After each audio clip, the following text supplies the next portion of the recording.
하나님의 은혜와 평안이 여러분 심령과 가정 가운데 늘 함께 하시기를 기원합니다. 로빈 샤르마가 지은 내가 죽을 때 누가 울어줄까라는 책이 있습니다. 이 책에서 저자는 행복한 삶, 성공하는 삶을 살기 위한 101가지 지혜로 권면을 합니다. 첫 번째 권면은 가슴 뛰는 삶을 살라고 그는 권면합니다. 그러면서 자기 어렸을 때 아버지가 자기에게 해주었던 이야기를 소개합니다. 얘야, 내가 태어날 때 너는 울음을 터뜨렸지만 사람들은 기뻐했단다. 내가 죽을 때에는 사람들은 울음을 터뜨리지만 너는 기뻐할 수 있도록 살아야 한다.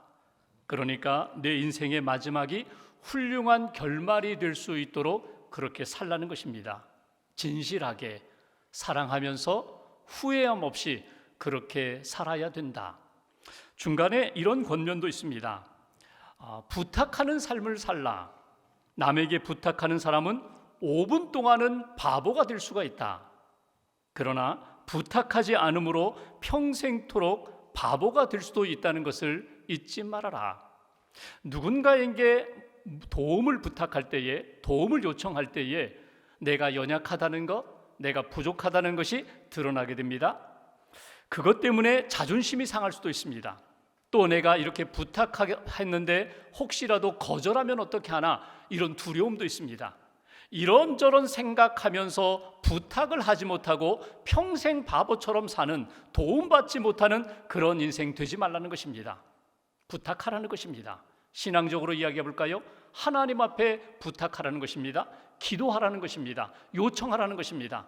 내가 많은 죄가 있고 허물이 있고 하나님 앞에 당당하지 못하는 부끄러움이 있는데, 당당하지 못한 부끄러움이 있는데, 그럼에도 불구하고 하나님 앞에 요청하라는 것입니다. 나를 불쌍히 여겨주세요. 나를 도와주세요. 나를 건져주세요. 나와 함께 해주세요. 하나님 앞에 기도하고 요청하면 하나님이 들어주신다. 마지막 101번째 권면은 이렇습니다. 목적을 가진 삶을 살라고.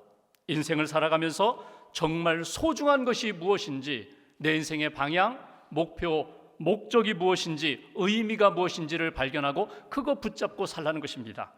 인생에 물론 커다란 즐거움이 있습니다. 그 커다란 즐거움을 추구하면서 매일매일 우리가 경험하게 되는 아주 작은 사소한 즐거움, 그거 놓치지 말라는 것입니다. 큰 즐거움도 귀하지만, 인생의 큰 목표와 목적을 향하여 걸어가는 길도 귀하지만, 그 과정 가운데 오늘 주신 사람들, 오늘 만나게 해주신 은혜, 오늘 내가 경험하는 그 소중한 감사와 사랑 잃어버리지 말고 목적을 붙잡고 날마다 사랑하며 사랑받으며 걸어가라고 권면합니다. 그래서 결론적으로 스스로 내가 몰두할 일, 집중해야 할 일이 무엇인지를 발견하고 영감을 주는 일을 추구하고 사랑하는 사람과 함께 행복한 삶, 힘 있는 삶을 살아가라. 그것이 그 책의 마지막 결론입니다. 여러분 어떻습니까? 여러분이 특별히 사랑하는 사람은 누구입니까? 여러분은 그 사람들에게서 무엇을 얻었고 무엇을 주면서 살아가고 있습니까? 오늘 본문에는 한 사람의 죽음으로부터 시작됩니다. 한 사람이 죽자 그를 사랑하고 그에게 사랑받은 사람들, 주변 사람들이 애통해하는 그런 모습으로 나타납니다. 한 사람의 죽음과 그 죽음으로 인한 사람들의 반응. 베드로를 초청합니다. 기도를 받고 그가 다시금 살아나게 됩니다. 그가 다시금 살아난 일로 인하여 그 주변에 있는 사람들과 그 도시에 어떤 일이 일어나는가, 믿음의 사람들의 모습을 통하여 진짜 하나님이 기뻐하시는 일이 무엇인가를 우리는 오늘 본문 가운데서 발견하게 됩니다. 오늘 말씀 속에서 나 자신을 한번 거울로 이렇게 비춰보면서 나는 어떤 삶을 살고 있는가? 나 혼자 행복하고 나 혼자 즐거운 그런 인생을 살고 있는가? 아니면 하나님이 기뻐하시는 그 인생의 걸음을 걷고 있는가? 다시 한번 점검하면서 하나님이 기뻐하시는 믿음의 인생으로 살아가는 저와 여러분들 되시기를 주님의 이름으로 기원합니다. 먼저 36절 말씀을 봉독하겠습니다. 36절 한 절을 같이 봉독합니다. 욥바에 다비다라 하는 여 제자가 있으니 그 이름을 번역하면 도르가라. 선행과 구제하는 일이 심히 많더니. 아멘. 여기 욥바라는 도시가 나옵니다. 예루살렘에서 북서쪽으로 한 55km 떨어진 그런 도시입니다. 거기에 믿음의 사람이 있었다는 것입니다. 그 믿음의 사람 가운데 다비다라는 여성이 오늘 성경에 기록되어 있습니다. 다비다라는 이름의 뜻은 여러분 구약에 보시면 사랑스러운 암사슴 같다, 아름다운 여인이여, 이런 표현이 나오는데 오늘 이 다비다라는 이름 자체가 아름다운 눈을 가진 사슴, 아름다운 모습을 지닌 인생, 뭐 이런 뜻이에요. 근데 이 다비다라는 이름이 히브리식 이름이거든요. 그것을 보면 이 다비다라는 여인은 이 신앙의 사람, 이스라엘의 신앙 전통을 가진 유대인이라는 것을 우리가 가늠해 볼 수가 있습니다. 이 사람이 헬라식 이름으로 번역을 하면 도르가라고 그렇게 불려졌다는 거예요. 다비다라는 이름 또는 도르가라는 그런 이름으로 불려졌다. 뜻은 같아요. 아름다운 눈을 가진 사람, 아름다운 마음을 가진 사람, 아름다운 모습을 지닌 사람. 이 자녀가 태어났을 때 엄마 아빠가 하나님, 이 귀한 딸은 하나님의 사랑을 받고 사랑하는 자녀, 그리고 많은 사람들에게 사랑받고 아름다운 인생으로 살게 해달라는 의미를 가지고 이름을 그렇게 붙여줬다는 거예요. 그 이름대로 다비다는 정말 아름다운 믿음의 인생을 살았던 것을 우리가 보게 됩니다. 근데 36절에 보면은 중요한 두 가지 표현이 있어요. 첫 번째 표현은 이 다비다는 여제자였다. 여성으로서 예수님을 믿고 예수님을 따라가고 예수님이 기뻐하시는 삶을 살았던 제자된 삶을 살았다는 거예요. 여제자라는 이 표현이 오늘 성경에 보면 딱 한 번 여기에만 등장하는 것을 보게 됩니다. 초대교회에 많은 여성 신도가 있었고 여성 제자들이 있었는데 그럼에도 불구하고 다비다는 여제자야, 여제자야. 그러니까 믿음으로 구원받고 예수님을 따라가는 사람, 닮아가는 사람, 예수님의 영성으로 살아가는 믿음의 사람이었다는 것을 우리가 알 수 있습니다. 또 하나의 표현이 있다면 이 다비다는 선행과 구제하는 일이 심히 많았다고 그렇게 표현합니다. 그러니까 하나님 앞에서의 수직적인 관계, 믿음의 사람일 뿐만 아니라 사람들과의 수평적인 관계 속에서도 선행을 행하고 구제를 행하면서 믿음에 합당한 삶을 살았던, 믿음과 행함이 일치되는 그런 삶을 살았던 그런 여성이었다는 거예요. 하나님 앞에서 믿음의 길을 걸어갈 뿐만 아니라 내 주변에 있는 사람들에게 사랑하며 섬기며 그리고 돌보는 일에 게을리하지 않았던 여성이 바로 다비다입니다. 예수님이 마태복음 7장 21절에 이런 말씀을 하십니다. 나더러 주여 주여 하는 자가 천국에 들어갈 것이 아니라 하늘 아버지의 뜻대로 행하는 자라야 들어가리라. 이 무슨 뜻인가? 제자는 어떤 삶인가? 제자는 믿음으로 주님을 따라가고 주님을 믿고 헌신하는 삶을 살아가는 것뿐만 아니라 주변에 있는 사람들에게 그 믿음의 선한 영향력을 행하는 사람, 사랑을 베푸는 사람, 돌볼 줄 아는 사람, 이 사랑의 사람이 진짜 제자라고 말씀하신 것을 우리가 읽어볼 수 있습니다. 오늘 다비다의 믿음과 행함의 모습을 보면서 우리가 어떻게 하면 나도 하나님의 기쁨이 되는 인생이 될 수 있을까? 첫 번째 주시는 메시지는 제자의 삶을 살아야 합니다. 이것이 오늘 주시는 첫 번째 메시지입니다. 오늘 다비다가 믿음으로 구원함 받았어요. 신실함으로 하나님을 섬겨요. 하나님을 따라서 말씀의 사람이요, 예수님을 닮는 사람이요, 주님의 마음과 주님의 눈으로 사는 사람이요, 자기 모든 것을 들여서 사랑하고 헌신하는 이 모습이 오늘 하나님의 기쁨이 되었다는 거예요. 오늘 우리의 인생도 믿음의 사람이에요. 사랑으로 돌보고 있어요. 구제도 해요, 선행도 해요. 근데 오늘 하나님이 기뻐하시는 그 마음에 맞는 구제와 사랑과 헌신인가 믿음인가, 다시 한번 우리를 돌아볼 필요가 있습니다. 하나님, 저도 다비다처럼 믿음에 있어서, 사랑에 있어서, 헌신에 있어서 하나님의 기쁨이 되게 해달라고. 그런데 37절에 보면은 이 다비다가 병들어 죽었습니다. 시체를 깨끗이 씻어서 다락방에 올려놓았습니다. 그리고 욥바에 사는 그리스도인들이 지금 룻다에 있는 베드로에게 두 사람을 보내요. 그리고 어서 오세요, 베드로 선생님 오셔서 죽은 이 사랑하는 다비다를 좀 살려주세요 요청하는 것을 보게 됩니다.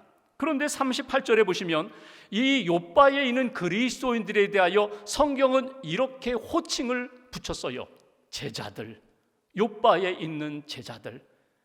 다비다처럼 역시 하나님 앞에서 믿음의 모습으로, 사랑의 모습으로 그렇게 사는 사람들, 그들이 바로 욥바에 있는 그리스도인들이었다고 성경은 기록한 것을 보게 됩니다. 그렇다면 이 간절한 마음으로 다비다를 살려야 되는데 이 마음을 가지고 있었던 욥바에 있는 제자들의 모습을 포함하여 제자는 누군가? 제자는 어떻게 살아가는 것인가?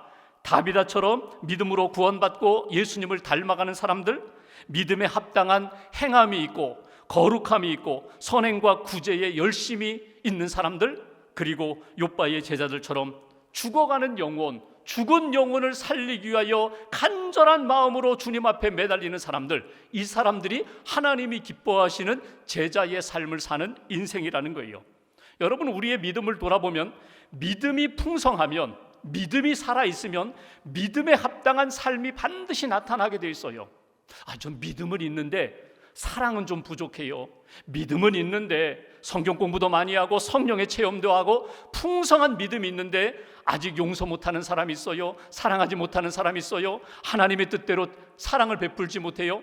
여러분, 그런 법이 없어요. 그러면 다시 믿음부터 점검하셔야 돼요. 내 안에 주님이 계시는가? 내가 주님을 닮아가고 있는가? 성령을 의지하고 있는가? 믿음이 있으면 믿음에 합당한 반드시 행함이 사랑으로 나타난다는 거예요.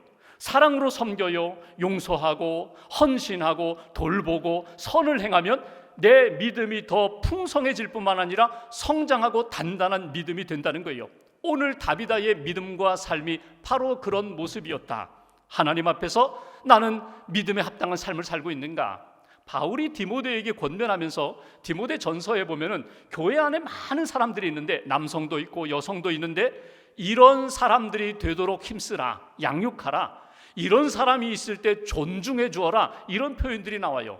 그 가운데 디모데전서 2장 19절과 10절 말씀을 보면 이런 표현이 있습니다.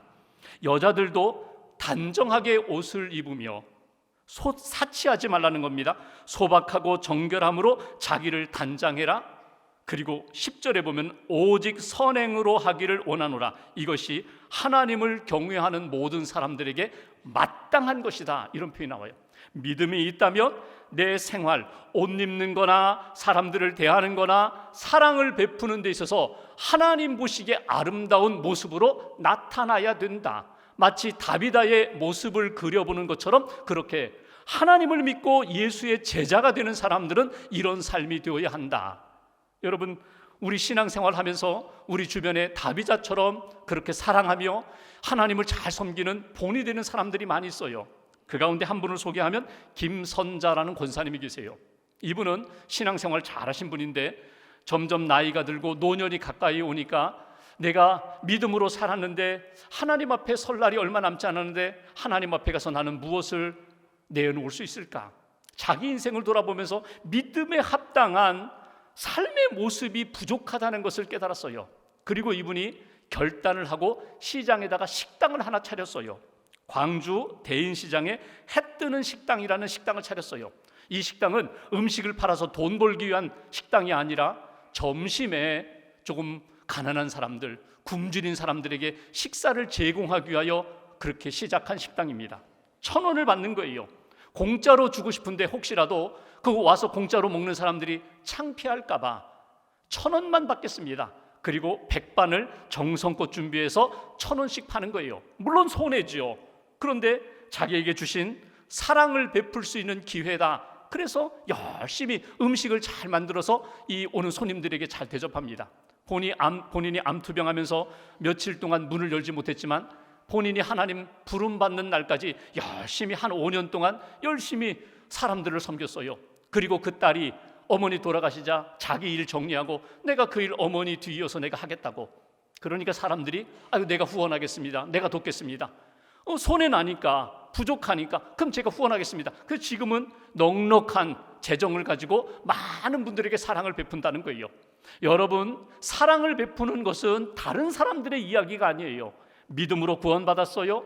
오늘 다비다처럼 내게 주신 은사를 따라 내게 주신 것, 내 손에 있는 것을 가지고 얼마든지 사랑하며 선행을 베풀며 하나님이 기뻐하시는 삶을 살 수 있다는 것입니다. 제자의 삶은 어떤 모습인가? 믿음으로 구원받고 구원의 확신을 가지고 하나님이 나와 함께 하신다는 것을 분명히 믿을 뿐만 아니라 내게 주신 은혜와 은사를 가지고 끊임없이 베풀고 나누고 섬기면서 하나님의 은혜가 풍성하게 경험되는 삶, 이것이 제자의 삶의 모습이다. 오늘 다시 한번 우리의 삶을 돌아보면서 하나님, 저도 예수님이 기뻐하시는 제자의 길을 걷겠습니다. 제자의 삶을 살겠습니다. 다시 한번 다짐하시고 주신 마음과 주신 생각과 은사를 따라 나누고 베풀고 섬기는 일에 쓰임받는 그런 인생 이어가시기를 주님의 이름으로 기원합니다. 두 번째로 39절 말씀 보실까요? 39절 한 절 함께 봉독합니다. 베드로가 일어나 그들과 함께 가서 이르매 그들이 데리고 다락방에 올라가니 모든 과부가 베드로 곁에 서서 울며 도르가가 그들과 함께 있을 때에 지은 속옷과 겉옷을 다 내 보이거늘. 베드로가 초청을 받고 요바에 왔습니다. 와서 보니까 한 여성이 죽었어요. 시체를 깨끗하게 닦아서 다락방에 올려놓고 와서 보세요, 와서 보세요. 올라가 보니까 여인이 시체에 누워 있어요. 그런데 함께 따라온 여인들이 울고 있는 거예요. 울면서 이 여인이 다비다가, 도르가가 우리에게 이렇게 겉옷을 지어줬습니다. 속옷을 지어줬습니다. 그러면서 받은 사랑에 대한 나눔, 받은 사랑에 대하여 그 긴 이야기를 합니다. 살려주세요. 꼭 살려주세요. 살려주셔야 합니다. 여기에서 지금 다비다가 그 여성들에게 베푼 사랑에 대하여 한번 생각해 보죠. 여러분, 우리가 누구를 사랑하고 선물을 한다, 누구를 사랑하고 무엇인가 이렇게 보탬이 된다, 도와준다라고 할 때 우리의 마음속에는 이런 마음이 있습니다. 내가 누구를 도와주었다, 누구에게 선물을 주었다, 누구에게 이런 귀한 것들을 행했다라고 하면 은근히 우리 마음속에는요, 드러나기를 원해요. 드러나고 싶어요. 옷을 선물해도 그 사람이 옷을 입고 이렇게 다니면서 아이고 좋은 옷 입으셨네요, 선물 받았습니다, 누가 선물하셨어요? 이렇게 해서 내 이름이 이렇게 은근히 드러나기를 원해요. 여러분, 겉옷과 속옷을 비교해 본다면 겉옷 선물하고 싶어요. 비용이 들더라도 겉옷을 선물해서 그것이 이렇게 사람들에게 보이고 나타나기를 원해요. 근데 다비다는 어떻게 했다고요? 겉옷뿐만 아니라 속옷까지도 선물했다는 거예요. 그 얘기 뭐냐면 드러나든지 드러나지 않든지, 알려지든지 알려지지 않든지 상관없다는 거예요. 그 여성에게, 가난한 여성들에게 정말 필요한 겉옷뿐만 아니라 속옷까지도 기꺼이 베풀고 나누는 이 다비다의 사랑의 모습을 보게 됩니다.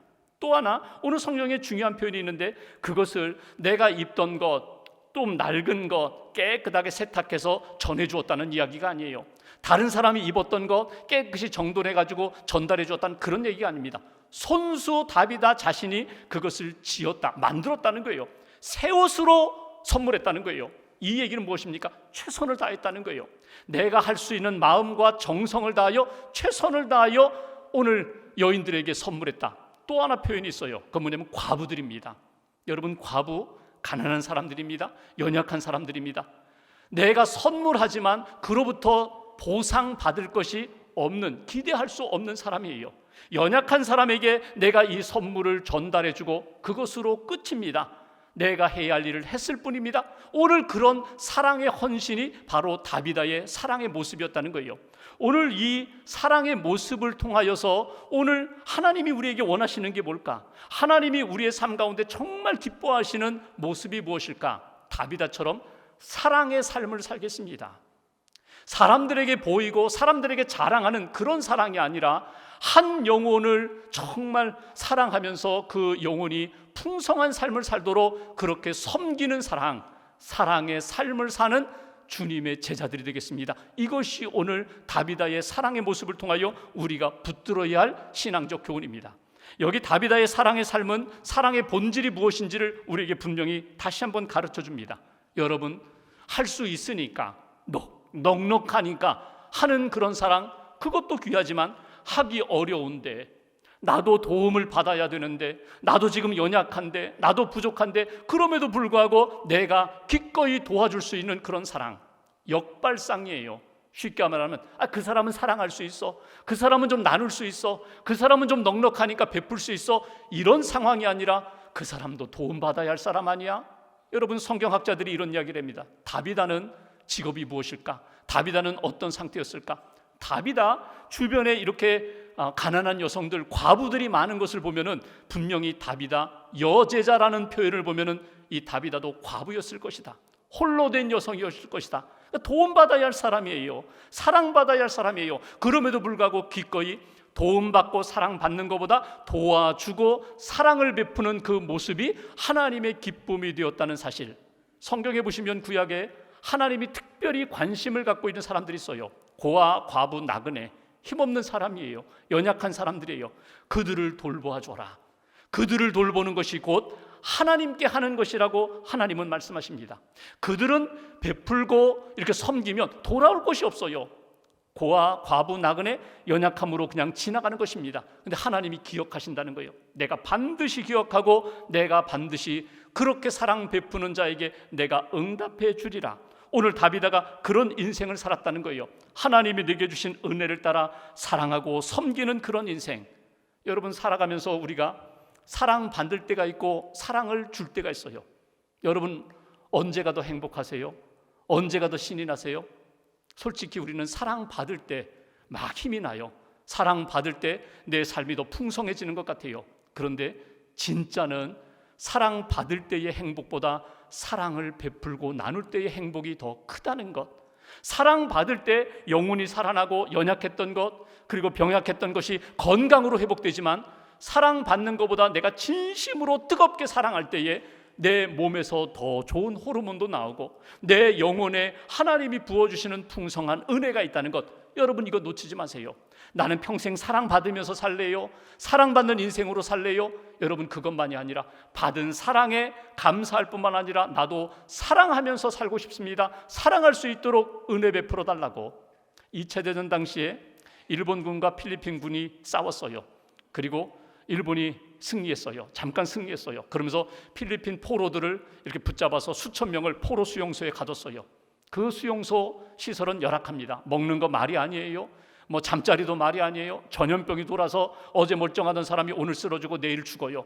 뭐 하루에도 몇 명이 이렇게 죽어가는 그런 열악한 환경 가운데 소망이 없는 그때에 비둘기 한 마리가 철조망을 뚫고 수용소 안에 떨어졌어요. 보니까 어떤 독수리에게 물렸는지 어떤 맹수에 물렸는지 한쪽 날개가 거의 찢겨가지고 피투성이가 돼가지고 뚝 떨어진 거예요. 그 비둘기 한 마리를 놓고 포로 수용소에 있는 수용소 그 포로들이 야, 이 비둘기 한번 살려보자. 그래가지고 간수에게 이야기합니다. 여기 약 좀 주세요. 무슨 약이냐고. 이 비둘기 지금 죽어가는데 피 안 나는 약, 상처 아무는 약 좀 주세요. 약을 얻어다가 약을 발라줍니다. 자기들이 먹는 음식을 조금 나누어서 갈아가지고 비둘기를 먹여요. 그러면서 며칠 동안 이렇게 비둘기를 살리는 과정 가운데 이 포로들이 신이 났어요. 한 생명을, 죽어가는 생명을 살리는 것에 너무나 신이 났다는 거예요. 기록에 보면 이런 기록이 있습니다. 그 비둘기 사건이 있기 전에 한 달에 100명가량 굶주림으로, 질병으로, 전염병으로 죽었는데 이 비둘기 때문에, 이 사건 때문에 반보다 더 아래 한 달에 40명 정도밖에 죽지 않았다. 여러분, 정말 뜨겁게 사랑하면 내 안에 놀라운 일들이 일어나요. 다비다가 그랬거든요. 넉넉하기 때문에, 할 수 있기 때문이 아니라 여전히 부족하고 어렵지만 베풀고 나누고 섬기는 그 사랑의 삶이 오히려 다비다로 하여금 하나님의 은혜와 능력으로 많은 사람들을 감동케 하는 그런 역사가 나타나게 되었다. 공감하는 것, 최선을 다하는 것, 주님의 마음을 품고 내가 여전히 부족하지만 나누고 사랑하고 섬기는 그런 인생, 이것이 오늘 하나님이 기뻐하시는 인생이다. 한 가지만 더 볼까요? 40절 말씀 보십시오. 40절 한 절 같이 봉독합니다. 베드로가 사람을 다 내보내고 무릎을 꿇고 기도하고 돌이켜 시체를 향하여 이르되 다비다야 일어나라 하니 그가 눈을 떠 베드로를 보고 일어나 앉는지라. 아멘. 베드로가 감동했습니다. 그리고 하나님 앞에 기도합니다. 무릎을 꿇고 하나님 앞에 간절히 기도합니다. 살려주세요. 이 영혼을 살려주세요. 이 죽은 영혼을 살려주세요. 간절히 기도한 다음에 돌이켜서 시체를 향하여 다비다야 일어나라. 그랬더니 그가 일어나 앉게 되었다. 살아났다는 거예요. 근데 여러분, 이 장면을 가만히 보시면 어디에서 많이 본 듯한 장면이죠. 마가복음 5장에 보면은 예수님이 야이로의 딸이 병들어 죽었을 때 그 죽은 시체 가까이 갑니다. 그리고 달리다쿰, 소녀야 일어나라. 그랬더니 이 소녀가 벌떡 일어나서 죽었다가 살아나는 역사를 베드로가 그때 목격했거든요. 아, 예수님이 기도할 때 죽은 자가 살아나는구나. 내가 예수님의 이름으로 기도하고 예수님의 이름으로 선포할 때에 죽은 영혼들이 살아날 수 있구나. 이 믿음을 베드로가 가졌다는 거예요. 어찌 보면은 베드로의 간증입니다.